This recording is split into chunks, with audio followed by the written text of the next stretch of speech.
சிறுகதை கனவே கலையாதே. அன்று வானம் சற்று மேகமூட்டத்துடன் காணப்பட்டது. அந்த அதிகாலை பொழுதில் பக்கத்து வீடுகளில் கந்த சஷ்டியும் சுப்ரபாதமும் ஒலித்து கொண்டிருந்தது. நான் படுக்கையில் இருந்து எழ மனமில்லாமல் கடிகாரத்தை பார்த்தேன். நேரம் சரியாக 6. இன்று எனக்கு மார்க்கட் அண்ட் கோ கம்பெனியில் நேர்முகத் தேர்வு. எப்படியாவது இந்த தேர்வில் வெற்றி பெற வேண்டும் என்று மனதிற்குள் நினைத்து கொண்டேன். என்ன படித்து என்ன பிரயோஜனம்? சிபாரிசு இருப்பவனுக்குத்தான் வேலை கிடைக்கிறது என்று நண்பன் கோபி நேற்றிரவு சொன்னது நினைவுக்கு வந்தது. என் தந்தை காலமாகி 2 ஆண்டுகள் ஆகிறது. அவர் அரசாங்க வேலையில் இருந்ததால் அவர் குடும்ப ஓய்வூதியத்தில் என் தாயின் ஜீவனம் நடந்து கொண்டிருக்கிறது. அவள் இந்த வயதான காலத்திலும் தன் வேலைகளை தானே செய்து கொள்பவள். யாரிடமும் உதவி கேட்பதில்லை. அண்ணனுக்கு திருமணமாகி ஒரு பெண் குழந்தை உள்ளது. அண்ணிக்கும் அம்மாவுக்கும் ஒத்துப்போகவில்லை. எனவே ஊரில் அம்மா தனியாகத்தான் இருக்கிறாள். நான் இங்கு திருவல்லிக்கேணியில் என் நண்பனுடன் மாத வாடகையில் குடியிருக்கிறேன். அறிமுகம் போதும் என நினைக்கிறேன். நேர்முகத் தேர்வுக்கு செல்ல ஆயத்தமானேன். எனக்கு கிடைத்த ஒரு வரம் என் நண்பன் கோபி. அவன்தான் இன்றளவும் எனக்கு படியிழந்து கொண்டிருக்கிறான். கோபி குரட்டை விட்டு தூங்கிக் கொண்டிருந்தான். அவனை எழுப்ப மனமில்லாமல் நான் கிளம்ப தயாரானேன். நான் செல்ல வேண்டிய நிறுவனம் அண்ணா சாலையில் LIC அருகே இருந்தது. இங்கிருந்து பொடிநடையாக சென்று விடலாம். மாமி மெஸ்ஸில் 2 இட்லியும் காஃபியும் சாப்பிட்டுவிட்டு கணக்கில் எழுதிவிட்டு நடையை கட்டினேன்.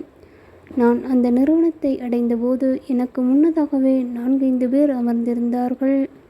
அங்கிருந்த வரவேற்பாளரிடம் நேர்முகத் தேர்வுக்கான கடிதத்தை கொடுத்தவுடன் அங்கு காலியாக இருந்த நாற்காலியில் என்னை அமரச் சொன்னார்கள். அங்குதான் நான் கீதாவை முதலில் சந்தித்தேன். கீதா ரம்யமானவள். மாநிறம்தான் என்றாலும் அந்த கண்களில் ஒரு வசீகரம். நான் பல பெண்களை சந்தித்திருக்கிறேன். ஆனால் இவள் முதல் பார்வையிலேயே என்னை சாய்த்து விட்டாள். நாம் கதைக்குள் போவோம். கீதா எனக்கருகில் அமர்ந்திருந்தாள். நான் நேர்முகத் தேர்வுக்கு வந்தடைந்ததை கூட மறந்துவிட்டு அவளையே பார்த்து கொண்டிருந்தேன். சிறிது நேரத்தில் அவள் என்னை நிமிர்ந்து பார்த்து, சார், நீங்கள் எந்த போஸ்ட்டுக்கு வந்திருக்கீங்க என்று கேட்டாள். அந்த குரலில் ஒரு இனிமை.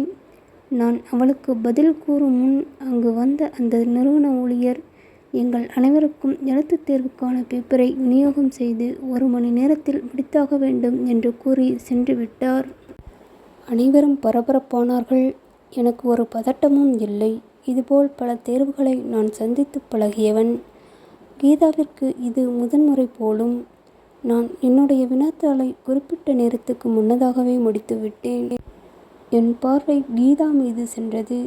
அவள் ஒரு கேள்விக்கு கூட பதில் எழுதவில்லை. எனக்கு அவளை பார்க்க பாவமாக இருந்தது. நான் அவளுக்கு உதவ நினைத்து என்னுடைய பேப்பரை அவள் பக்கம் திருப்பினேன்.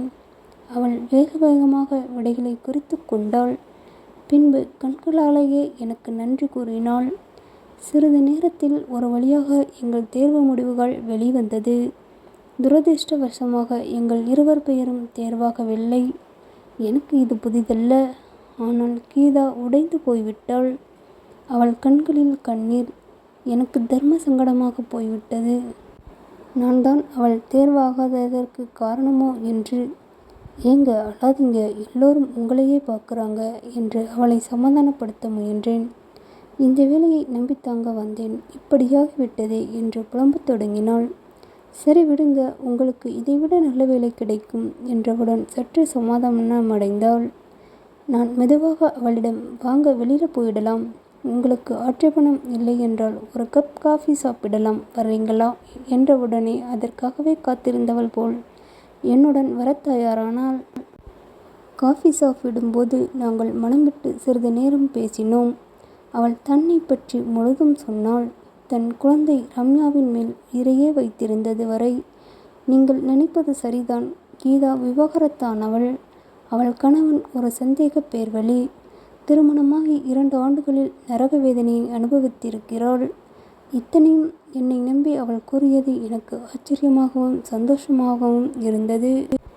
அதன் பிறகு பல சந்திப்புகள். ஒரு நாள் ரம்யாவையும் தன்னுடைய அழைத்து வந்தாள். ரம்யா என்னுடன் நன்றாக ஒட்டி கொண்டாள். ரம்யாவுக்கு வயது 5. மிகவும் சுட்டியான குழந்தை. கீதாவை அப்படியே உரித்து வைத்திருந்தது. மெல்ல மெல்ல கீதா என்னை ஆக்கிரமித்திருந்தாள். அன்றிரவு நண்பன் கோபியிடம் அனைத்தையும் கூறினேன். அவன் முதலில் அதிர்ந்தாலும் அதை வெளிக்காட்டிக் கொள்ளாமல், டேய், இது நடக்குமா? உனக்கு அத்தனை பக்குவம் உள்ளதா? இது சாதாரண விஷயமில்லை என்று பாடம் எடுக்க ஆரம்பித்தான். நான் முடிவெடுத்து விட்டேன். கீதாதான் என் வாழ்க்கை என்று. நாளை எப்படியும் அவளிடம் இதை பற்றி பேசிவிட வேண்டும் என்று எண்ணினேன். காலை பொழுது நன்றாகவே விடிந்தது. நான் முதல் வேளையாக கீதாவுக்கு ஃபோன் செய்தேன். கீதா, இன்று மாலை 6 மணிக்கு ரம்யாவையும் கூட்டிக் கொண்டு மயிலாப்பூர் வந்துவிடு. உன்னிடம் நான் ஒரு முக்கியமான விஷயம் பேச வேண்டும் என்று கூறியதும் அவள் மறுப்பேதும் கூறவில்லை. இந்த 6 மாத நட்பில் நாங்கள் பல விஷயங்கள் பேசியுள்ளோம். பல நேரங்களில் ஒருவர் முகத்தை ஒருவர் பார்த்து கொண்டு அமர்ந்திருக்கிறோம். ஆனாலும் நானும் அவளோ எங்களுடைய திருமணத்தை பற்றி பேசியது இல்லை. நல்லபடியாக எங்கள் இருவருக்கும் ஒரு வேலை கிடைத்த பாடில்லை. எங்கள் பணப்பிரச்சனை தீர்ந்தது. ரம்யா தான் பாவம். கீதா அலுவலகத்திலிருந்து வரும் வரை பள்ளியிலிருந்து வந்து காப்பகத்தில் இருந்தாக வேண்டும். அன்று நான் அலுவலகத்திலிருந்து சற்று முன்னதாகவே கிளம்பி மயிலாப்பூர் வந்தடைந்தேன். சில நேரங்களில் நான் மிகவும் டென்ஷனாக இருக்கும் சமயங்களில் புகைப்பிடிப்பதுண்டு. அன்று நிதானமாக ரசித்து புகைப்பிடித்தேன். அப்போது கீதாவும் ரம்யாவும் வந்து கொண்டிருந்தார்கள். கீதா எனக்கு மிகவும் பிடித்த நீல நிற புடவையில் இருந்தாள். ரம்யா என்னை பார்த்ததும் அங்கிள் என்று ஓடி வந்து கட்டி கொண்டது. இளங்கோ, என்ன அவசரம்? ஞாயிற்றுக்கிழமை தானே நாம் சந்திப்பது வழக்கம் என்ற கீதாவின் கேள்விக்கு நான் பதிலேதும் கூறவில்லை. ரம்யாவை தூக்கி கொண்டு நாங்கள் வழக்கமாக செல்லும் பூங்காவிற்குள் நுழைந்தேன். ரம்யா தனக்கு பிடித்த சறுக்கு மரத்தில் ஏறி விளையாடத் தொடங்கினாள். நானும் கீதாவும் அருகருகே புல்தரையில் அமர்ந்தோம். சற்று நேரம் அமைதியாக இருந்தோம். நான் மௌனத்தை கலைக்க முற்பட்டு, கீதா, உன்னிடம் ஒரு விஷயம் சொல்ல வேண்டும் என்று ஆரம்பித்தேன். என்ன இளங்கோ, பீடிகை பலமா இருக்கு. நீங்கள் எப்பவுமே தயங்க மாட்டீங்களே, என்னப்பா ஆச்சு? ஏன் இவ்வளவு தயக்கம்? கீதா, உன் வாழ்க்கையை பற்றி என்ன யோசிக்கிற? நாம் சில விஷயங்களை வெளிப்படையாக பேச வேண்டும். நாம் ஏன் திருமணம் செய்து கொள்ளக்கூடாது என்று கேட்டுவிட்டு அவள் கண்களை ஊடுருவினேன். அவள் கண்களில் கண்ணீர். இதை கேட்க ஏண்டா 6 மாதம் என்று என் மடியில் புதைந்து குலுங்கி குலுங்கி அழ ஆரம்பித்தாள். நான் அவள் தோளை ஆதரவாக பற்றினேன். அழுது துடிக்கும் வரை காத்திருந்தேன். ரம்யா நடப்பது எதுவும் புரியாமல், அங்கிள், அம்மா ஏன் அழுறாங்க என்று கேட்டதும் நான் ரம்யாவிடம், இனிமேல் நீ என்னை அப்பான்னு தான் கூப்பிடணும் என்று வாரி அணைத்தேன். எங்கள் திருமணம் ஒரு சுபதினத்தில் நடந்தது. என் தாய் முதலில் சற்று முரண்டு பிடித்த போதும் கீதாவையும் ரம்யாவையும் நேரில் பார்த்தவுடன் கரைந்து விட்டாள். அண்ணாவும் அண்ணியும் கடமைக்கு தலையை காட்டிவிட்டு சென்று விட்டார்கள். டேய், உனக்கு பெரிய மனசுடா, உன் குணத்திற்கு நீ நல்லா இருப்ப என்று நண்பன் கோபி புகழாரம் சூட்டினான். எல்லாம் முடிந்தது. ஒரு வாடகை வீடு பிடித்து குடிபுகுந்தோம். என் தாயையும் கட்டாயப்படுத்தி என்னுடன் இருக்க சம்மதிக்க வைத்தேன். நாட்கள் சுமூகமாக கழிந்தது. கீதாவும் தாயும் ஒத்துப்போனதில் எனக்கு மிகுந்த சந்தோஷம். எங்கள் இருவருடைய வருமானத்தில் ஓரளவு குடும்பத்தை ஓட்ட முடிந்தது. என் தாய் ரம்யாவை பார்த்து கொண்டாள். காலம் வேகமாக சுழன்றது. திருமணமாகி 6 மாதங்கள் ஓடிவிட்டது. அன்று நான் அலுவலகம் செல்ல தயாராகி கொண்டிருந்தேன். புலக்கடையில் கீதா வாந்தி எடுத்து கொண்டிருந்தாள். நான் அவளிடம் சென்று, கீதா, என்னாச்சு? உடம்பு எதுவும் சரியில்லையா? லீவு வேணா போட்டுக்கையேன் என்று கூறினேன். அதற்குள் என் தாய் அவள் நாடியை பார்த்து, டேய், நீ அப்பாவாக போறே, கீதா முழுகாமல் இருக்கா என்று சந்தோஷத்தில் குதித்தாள். நான் கீதாவை பார்த்தேன். அவள் முகத்தில் எந்த மகிழ்ச்சியும் இல்லை. எப்படி இது சாத்தியம்? மிகவும் பாதுகாப்பாகத்தான் இருந்தோம். நாங்கள் இருவரும் ஓரளவிற்குள் செட்டில் ஆகும் வரை எங்களுக்குள் குழந்தை வேண்டாம் என்று ஏற்கனவே தீர்மானித்திருந்தோம். கீதா என் அருகில் வந்து, என்னங்க, இப்போ என்ன பண்ணுறது? நான் அப்பவே சொன்னேன், நீங்கள் கேட்கலை என்று புலம்ப ஆரம்பித்தாள். கீதா, இது நம்ம கையில் இல்லை. கடவுளா பார்த்து நமக்கு இந்த குழந்தையை கொடுத்திருக்கான். அதனால் வருத்தப்பட எதுவுமில்லை என்று அவளை ஒருவாறு சமாதானப்படுத்தினேன். பிறகு அவளை எனக்கு தெரிந்த பெண் டாக்டரிடம் அழைத்து சென்றேன். குழந்தை நல்ல ஆரோக்கியமாக இருக்கிறது என்று டாக்டர் பல மருந்துகளையும் கூடவே சில நிபந்தனைகளையும் வழங்கினாள். கீதா, நீ உங்கள் ஆஃபீஸில் லீவ் சொல்லிடு. வேளா வேலைக்கு ஒழுங்காக சாப்பிடு. எதை பற்றியும் கவலைப்படாதே என்று நான் சொன்னது அவள் காதில் விழுந்ததா என்று தெரியவில்லை. இருந்தும் தலையாட்டினாள். அடுத்த நாளில் இருந்து அனைத்து வேலைகளையும் அம்மாவே செய்தாள். கீதாவிற்கு ராஜ மரியாதை. நானும் அலுவலகத்திற்கு லீவு போட்டுவிட்டு அம்மாவுக்கு உதவி செய்தேன். அன்று இரவு கீதா என்னிடம், இளங்கோ, நமக்கு இந்த குழந்தை வேண்டுமா என்றதும், உனக்கு என்ன பைத்தியமா, ஏன் இப்படி உன்னுடைய புத்தி போகிறது என்று கடிந்து கொண்டேன். கீதா அத பிறகு எதுவும் பேசவில்லை. தூங்கிவிட்டாள். எனக்குத்தான் தூக்கம் வரவில்லை. என் அம்மா அவள் கர்ப்பமாக இருக்கிறாள் என்று சொன்னபோது அவள் முகத்தில் சந்தோஷம் இல்லை. இப்போது இப்படி கேட்கிறாள். இது எனக்கு ஆச்சரியமாக இருந்தது. ஏன் இவள் இப்படி இருக்கிறாள் என்ற கேள்வி என்னை குடைந்தது. பின்பு எப்போதோ தூங்கினேன் என்று தெரியவில்லை. திடீரென ஒரு நாள் என்னுடைய அலுவலகத்திற்கு ஒரு ஃபோன் வந்தது. வரவேற்பாளர் சுமதி, சார், உங்கள் வீட்டில் இருந்து ஃபோன் என்று கூற நான் ஃபோனை எடுத்தேன்.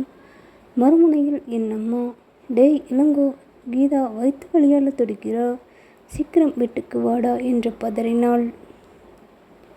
நான் அவசரமாக லீவ் சொல்லிவிட்டு வீடு நோக்கி விரைந்தேன். அம்மா வாசல்லையே பதட்டமாக நின்றிருந்தாள். என்னம்மா ஆச்சு, காலையில் நல்லா தானே இருந்தா என்று வீட்டினுள் நுழைந்தேன். கீதா, வா, ஆஸ்பத்திரிக்கு போகலாம்.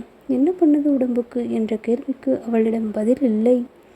ஆஸ்பத்திரிக்கு சென்றபோது டாக்டர் என்னை வெளியில் நிற்க சொல்லிவிட்டு கதவை மூடிக்கொண்டார். என்னப்பா ஆச்சு அம்மாவுக்கு என்ற ரம்யாவின் கேள்விக்கு என்னிடம் பதில் இல்லை. டாக்டர் என்னை அழைத்தார். மனசை தேத்திக்குங்க, உங்கள் மனைவிக்கு அபார்ஷன் ஆகிவிட்டது என்றதும் எனக்கு தலையில் இடி விழுந்தது போல் இருந்தது. மயக்கம் வருவது போல் இருந்தது. எப்படி இது நடந்தது டாக்டர் என்று வாய்க்குளர கேட்டபோது டாக்டர், அவங்க சாப்பிட்ட ஏதோ ஒன்று தானே இதுக்கு காரணம். அவங்க கிட்ட நிதானமாக கேளுங்க என்றார். அன்று இரவு ரம்யா அவள் பாட்டின் அருகே படுத்து உறங்கிவிட்டாள். நான் கதவை தாளிட்டு கீதாவின் அருகில் வந்து அமர்ந்து கொண்டேன். பின்பு, கீதா, உனக்கு வருத்தமா இல்லையா?